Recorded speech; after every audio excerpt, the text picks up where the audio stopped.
mkuu Apostle Jeremiah Kioko, kiongozi wa kanisa la Jesus is Coming Deliverance and Healing Ministry Nairobi, anawaalika wote kwenye ibada ya kinyume na vifungo vya kizazi na matatizo ya kurithi. Kitofu inakatika, kitofu inakatika, kitofu inakatika, kamata ndio hiyo, kitofu inakatika, kitofu inakatika, inakatika ndio hiyo, inakatika, pokea mara moja, ila kitofu inakatika, kitofu ya laana, kitofu ya mashetani, kitofu ya uchawi, inakatika. Je, unahisi kuna nguvu zisizoonekana zinazorudia matatizo ya familia yako kizazi hadi kizazi, kisha zinazokuzuia kufanikisha maisha yako ya kiroho, kifamilia au kifedha? Je, kuna maumivu, huzuni au mapambano ya maisha usioelewa chanzo chake? Unapambana kiroho lakini haupigi hatua?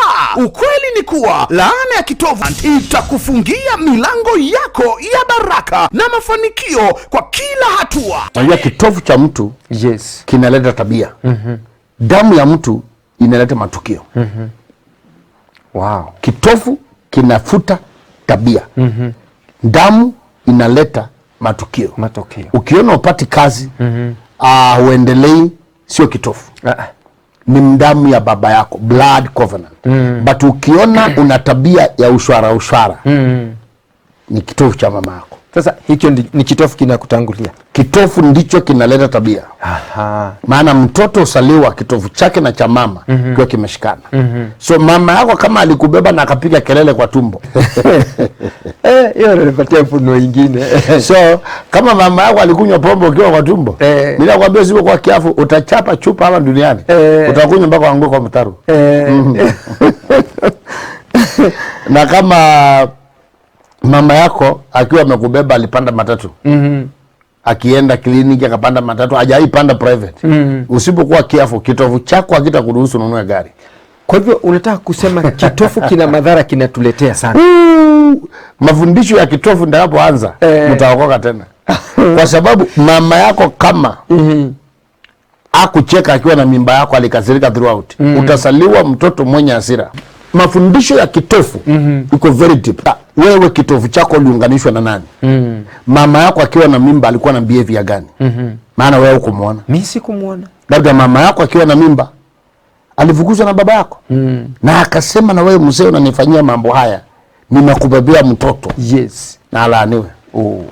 Labda mama yako alijaribu kukutoa, ukashindikana kwa tumbo. Ndio sababu umetoka ukiwa na roho ya kifo. Unaonanga tu vitu zako zote zimekufa, biashara imekufa, kazi imekufa, ndoa imekufa, wewe mwenyewe hata unatembea dead body. Ni vile tu unatembea unastukia umekanyanga kitu waoneko hai, lakini ndani yako ulikufa kitambo. Uonangi kitu kubwa. Kitovu kinaleta tabia kwa mtu. Damu inaleta matukio. Ezekieli 16 mstari wake wa kwanza na wa pili na wa tatu na wa nne na wa tano na wa sita. Ya kwamba mtoto aliposaliwa kitovu chake haikukatwa, alionekana akistruggle kwa damu yake mwenyewe. Mungu akusaidie usije ukakosa Jumapili, na your life will never be the same. Mimi tangu nizaliwe niko na 24 years. Nilipata babangu analia mbenga, analia kiuno na halsas. Kuna hata chakula hawezi kula. Pesa zote tunafanyanga kazi inaendanga kwa hao. Yaani hakuna hata kitu. Magonjwa mamangu hata jicho hakuna. Umefanya kitu kizuri. Nikakuja na maji ndo apewa hawezi kupelekea mamangu na tunda na kitamba na magonjwa yote, vipimo viko hapa. Msichana, wewe uko na hekima mingi sana. Kwa sababu ya akili yako, Mungu aweke kituo kwa familia yako. Niko second born, kwetu tuko watu 7, hatusaidiangi wazazi. Katika watu 7, mmoja ndio upewa nyota. Wewe ndio Esther. Anayefikiria watu mema ndiye ataleta impact kwa ajili ya mawazo yako. Mungu nimemdanganya babangu. Sasa nikafikiria nikimwambia babangu kuja nipeleke maombi juu mimi sina hii pesa inaitishwa hapa na hizi vipimo 12,000. Sasa nitafanya, nikaona nilikuja nitakuja nikimbilia usalama hapa njuri. Wewe niombea, unakumbuka ukiniombea hata 1-on-1 infection na ikaisha, ilikuwa ya miaka 3.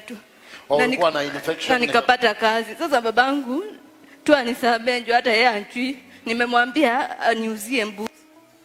Akauza mbuzi, akapata 5,000. Nikamwambia akuje jana anipeleke mahali.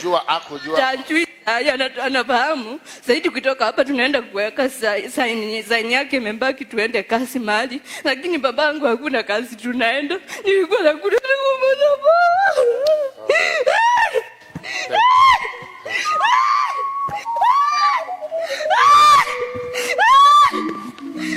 Nitasema ni siku njema Bwana ameifanya, nitafurahi shangwe.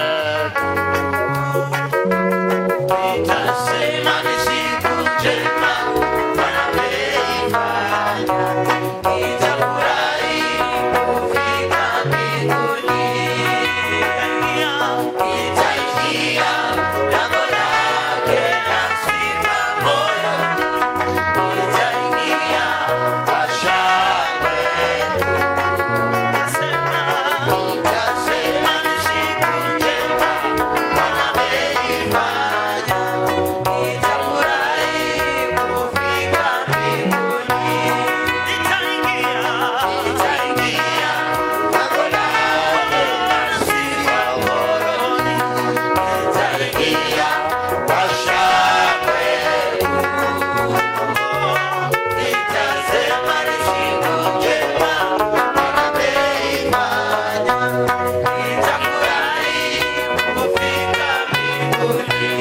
Mikono kila moja, sema imani ya mtoto huyu ikaponye baba yake.